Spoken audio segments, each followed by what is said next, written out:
আইজল দলকে বাদ দিয়ে বাকি মিত্র দলের সঙ্গে আসন ভাগাভাগি কংগ্রেসের। ইতিমধ্যে অখিলকে বাদ দিয়ে মিত্রতা একেবারে চূড়ান্ত করে ফেলল কংগ্রেস। অসম জাতীয় পরিষদকে সেক্ষেত্রে 12টি কেন্দ্র দেওয়া হলো, সিপিএম কে 2টি, সিপিআইএমএল কে 1টি করে কেন্দ্র এবং তারই সাথে জনইংতি কাথারকে কার্বি আংলং এর 2টি কেন্দ্র দেওয়া। খোরাং, মধ্য গুয়াহাটি, বিন্নাকান্দি, শদিয়া এজেপি কে, বহরমপুর, ডিব্রুগড়, বজালি, সরুপাথার এজেপি কে, ধেমাজি এবং বরাকের একটি কেন্দ্র এজেপি কে এবং রঙ্গিয়া, সরভোগ, ভবানীপুর সিপিএম কে, বিহালি সিপিআইএমএল কে দিয়েছে কংগ্রেস। অন্যদিকে ডিমৌ কেন্দ্র ছেড়ে দিতে পারে সিপিআই কে। মঙ্গলবার আনুষ্ঠানিক ঘোষণার সম্ভাবনা রয়েছে। এখনো পর্যন্ত চূড়ান্ত বৈঠকের সিদ্ধান্ত এমনটাই। কংগ্রেসের সিট শেয়ারিং। ইতিমধ্যে যে খবরের দিকে আমরা নজর রাখছি, বিধানসভা ভোট আসন্ন এবং ভোট যত এগিয়ে আসছে ততই দলের তরফ থেকে চলছে চূড়ান্ত প্রার্থী বাছাই থেকে কেন্দ্র করে কে কোন পথে লড়বে সেদিকেও চলছে কংগ্রেসের একেবারে প্রস্তুতি। যদিও সেদিক থেকে দাঁড়িয়ে একের পর এক কংগ্রেসের ভাঙন অব্যাহত রয়েছে। ভরাডুবির পথে কংগ্রেস বিধানসভার ঠিক মুখে। ভূপেন বরা থেকে শুরু করে তাবড় তাবড় নেতৃত্বরা কংগ্রেসের সঙ্গ, কংগ্রেসের মোহভঙ্গ হচ্ছে এমনটাই জল্পনা যখন বাড়ছে। ঠিক অন্যদিকে দাঁড়িয়ে কংগ্রেস তখন সিট শেয়ারিং এ ব্যস্ত। ইতিমধ্যে দেখা যাচ্ছে মিত্র দলকে সঙ্গে নিয়ে আসন ভাগাভাগি কংগ্রেসের। আগামীকাল অর্থাৎ মঙ্গলবার চূড়ান্ত হবে আসন রফা।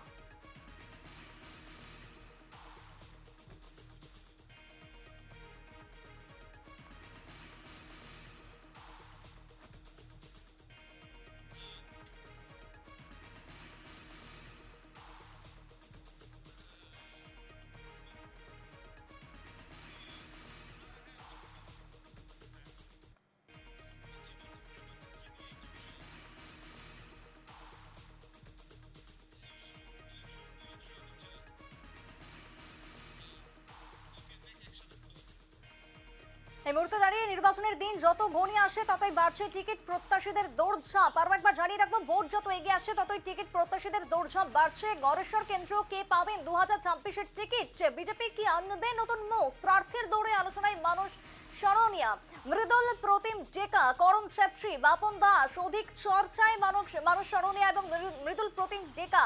এবার কে চাইছেন গড়েশ্বরবাসী?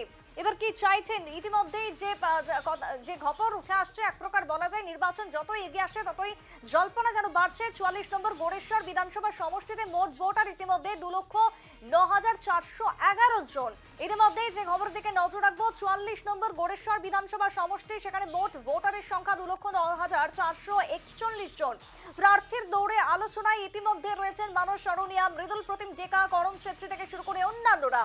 আর অধিক চর্চায় মানুষ শরণিয়া এবং মৃদুল প্রতিম ডেকা। ভোট বা নির্বাচনের দিন যত এগিয়ে আসছে, এখনো পর্যন্ত নির্বাচনের দিন ঘোষণা হয়নি, তবে তার আগে বাড়ছে টিকিট প্রত্যাশীদের দৌড়ঝাঁপ। কে পাবেন কোন দলের থেকে টিকিট? ইতিমধ্যে যেমনটা কংগ্রেসের দিকে আমরা তাকাচ্ছিলাম, কংগ্রেস যেরকম ভাবে সিট শেয়ারিং এর দিকে এগোচ্ছে, ঠিক অন্যদিকে কংগ্রেসের মধ্যে টিকিট কেলেঙ্কারি একেবারে অব্যাহত রয়েছে। অন্যদিকে বিজেপির মধ্যে এই ছবি যদিও দেখা যায় না কখনোই। আগামী দিনে বিজেপি যাকে স্থির করে সেদিকে তিনিই হন প্রার্থী।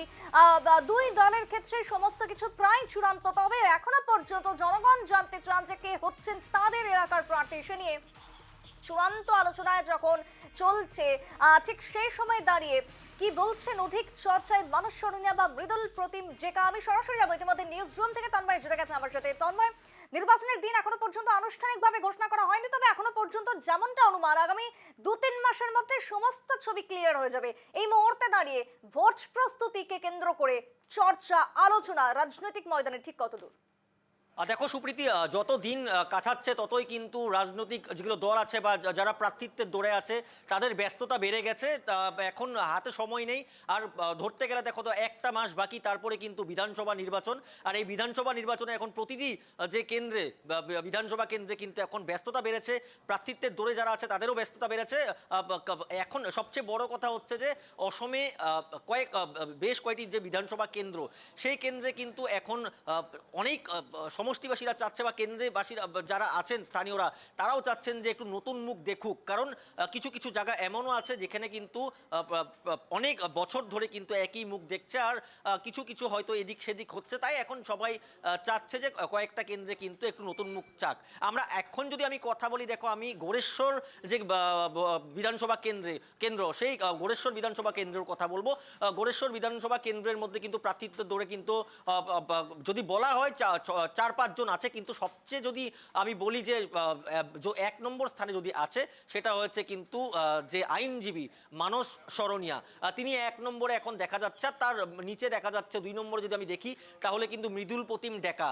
অর্থাৎ এই দুজনের মধ্যেই কিন্তু এখন যে টিকিট পাওয়ার সম্ভাবনাটা বেশি, কিন্তু তার চেয়ে যদি আমি বলতে চাই সবচেয়ে উপরে যে সম্ভাবনাটা বেশি সেটা হচ্ছে যে বিজেপির স্পোক্স পারসন আর যে আইনজীবী মানস সরণিয়া। আমি আমার সঙ্গে আছেন মানস সরণিয়া, আমি ওনার দিকে জিজ্ঞেস করবো, যেহেতু বিজেপি স্পোক্স পারসন, আমি প্রথমে আপনাকে কথাটা জিজ্ঞেস করছি যে গোরেশ্বর বিধানসভা কেন্দ্র, সেখানে কিন্তু অনেক ভোটার আছে, বিশেষ করে এই নতুন ভোটারদের মধ্যে আপনি কি দেখেছেন? আপনি তো সমষ্টিতে ঘুরছেন বা আপনি কেন্দ্রতে ঘুরছেন। না, এটা গোরেশ্বর প্রথমবারের জন্য একটা কনস্টিটিউয়েন্সি 44 গোরেশ্বর কনস্টিটিউয়েন্সি। আগে একটা এই যে তামুলপুর আর রঙিয়ার অর্ধেক আছিল, এখন তো পিটিসি পড়লো এই সমষ্টিটা। এই সমষ্টি নতুন সমষ্টি, আৰু আমি তার স্থানীয় লোক, আমার জন্ম ওই জায়গায়, আমার সব ওই গোরেশ্বর সমষ্টির যত লোক, যি ধর্ম যি জাতি, সব লোকের আমার জানাশোনা আছে। ছোটোবেলার থেকে আমি যে সোশ্যাল অর্গানাইজেশন, কলেজের সময় আফটার গ্র্যাজুয়েশন অলসো আমি সমাজসেবা করছি, বিভিন্ন অনুষ্ঠান প্রতিষ্ঠানে জড়িত আছে। এটা আমার গড়েশ্বরে একটা সোশ্যাল ওয়ার্কার নিয়ে একটা খুব ভালো নাম আছে আমার। তো আমি তো বিজেপির স্পোক্স পারসন, ওই জন্যে আমি গড়েশ্বর কনস্টিটিউয়েন্সি থেকে আমি নির্বাচনের জন্য আমি ভারতীয় জনতা পার্টি থেকে আমার যে নিবেদন জানাইছি যে আমাকে সমষ্টির টিকিটটা দিলে ভালো হয়। আর জনতার থেকেও দাবি গেছে যে মানস সরণিয়া গড়েশ্বরের জন্য ভালো হবে। কই 4-5 জন লোক তারাও দাবি করছে টিকিটের জন্য ভারতীয় জনতা পার্টির পদমফুলের চিহ্নে। তবু আমার নামটা আগে চলছে, আমার এটা মনে হয়। আর আমার জনগণের যত আছে আমাকে যথেষ্ট আশ্বাস্ত দিছে, তারা ফোন করিয়া কত মিটিং করিয়া বিভিন্ন অনুষ্ঠানে প্রতিষ্ঠানে আমাকে নিমন্ত্রণ করিয়া আমার যেটা সোশ্যাল ওয়ার্ক সেইটা তারা নিয়ে খুব প্রচার চলছে। গোরেশ্বরে এমন হয়তো আপনি টিকিট পেলেন, আপনাকে দলীয় দল থেকে আপনাকে টিকিট দেওয়া হলো, আপনি নির্বাচন খেললেন, আপনি জয় হলেন, সবচেয়ে প্রথম কাজটা আপনি গোরেশ্বরের বাসীর জন্য কি করতে চান? দেখেন, আগে তো গোরেশ্বর সমষ্টির বিধায়ক ছিলেন রঙিয়ার, আর তার আগে এটা পার্টের আছে তামুলপুরের। আর স্বাধীনতার পরে গড়েশ্বরটা যদিও গুয়াহাটি থেকে 54 কিলোমিটার পাশে, কিন্তু গড়েশ্বর ডেভেলপমেন্টটা ওই মতো হচ্ছে না। আজি গুয়াহাটি সিটি নর্থ ইস্টার্ন একটা বড় সিটি, বি গ্রেডের সিটি, কিন্তু গড়েশ্বরটা জাস্ট 50 কিলোমিটার দূরে গুয়াহাটিতে। কিন্তু গুয়াহাটির ওই যে পাশের সিটি অত ডেভেলপমেন্ট হচ্ছে না। এর কারণ, মেন কারণ হলো যে তার প্রতিনিধি যা এমএলএ, এটা গড়েশ্বরের কোনো দিনে লোকাল মানুষ আফটার ইন্ডিপেন্ডেন্স যখন হচ্ছে না, সো না তামুলপুরের থেকে না রঙিয়ার থেকে কখন কখন রিপ্রেজেন্ট করছে, কিন্তু তারা এই কোনাটা চুকে দেয় না। ডেভেলপমেন্টটা একদম নেই। যদি আমি নির্বাচিত প্রতিনিধি হয় বিধানসভায়, তো বা আমার কাজ হবে যে তার এগ্রিকালচার সেক্টরটা আমি ডেভেলপ করব। ও আমার সব মানুষগুলো এগ্রিকালচার করে, খেতি করে। পরে এডুকেশনটা দেখবো, তার রাস্তাঘাট দেখবো। 3টা বিষয়ের উপরে আমার নজর থাকবে। একটা হল এডুকেশন, প্রপার এডুকেশন। তারা ভাল কলেজ নাই, গড়েশ্বর কলেজটা এখন 50 ইয়ার থেকে বেশি হয়ে গেল।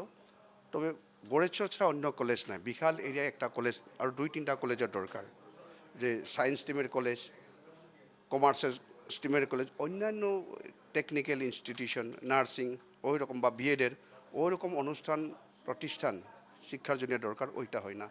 আর পরে আমার দেখি যে এগ্রিকালচারের বাইরেও যেটা কমিউনিকেশনটা বাহাটা সারেলের পরে ভুটান পর্যন্ত এই কমিউনিকেশন একদম খারাপ। রাস্তাটা একদমে যাওয়ার খুব যন্ত্রণা লাগে মানুষের বাসে গেলে।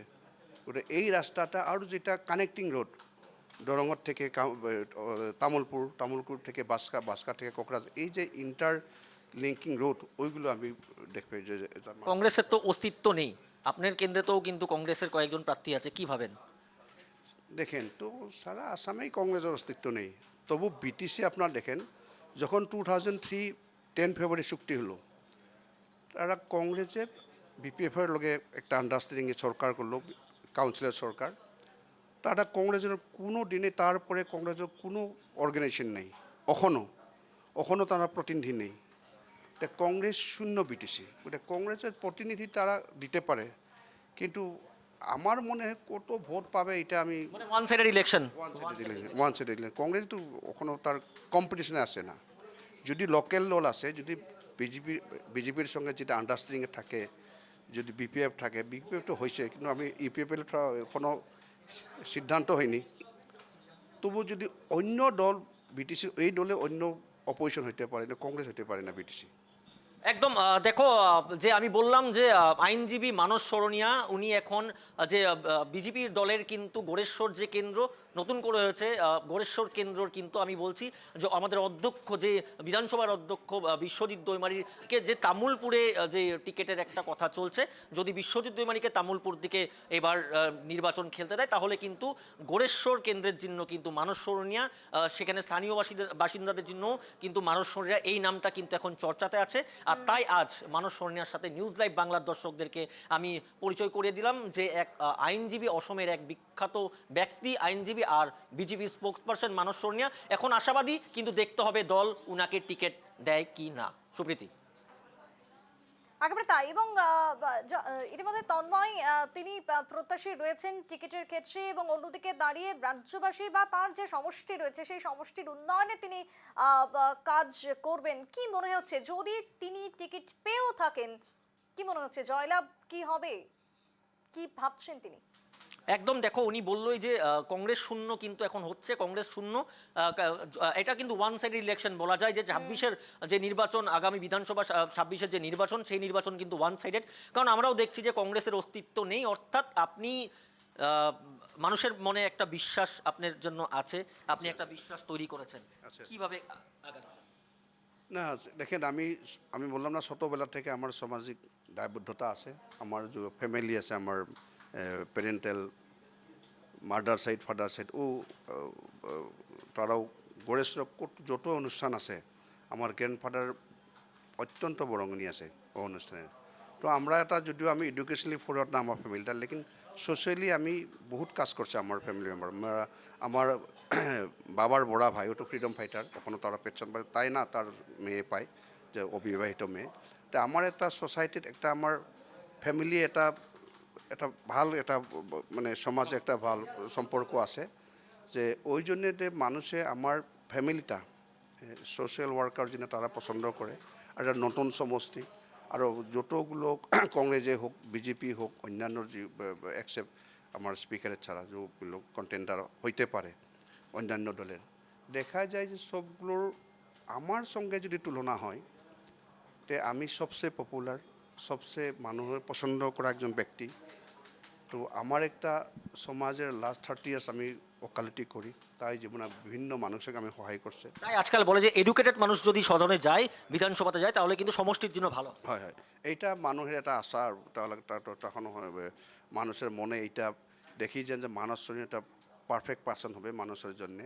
আর আমি ইজিলি এসেসিবল, আমি যদি গ্রামে যাই মানুষের সঙ্গে কথাবার্তা কর আমার জন্যে তারাও খুব ভাল পায়, আমরাও ভাল পাই, আমি ইজিলি মুভমেন্ট করে। ওই জন্য আমার লোকের যে জনপ্রিয়তা এটা সবচেয়ে আমার বেশি আছে অন্য থেকে যদি আমি কম্পারেটিভলি চাই।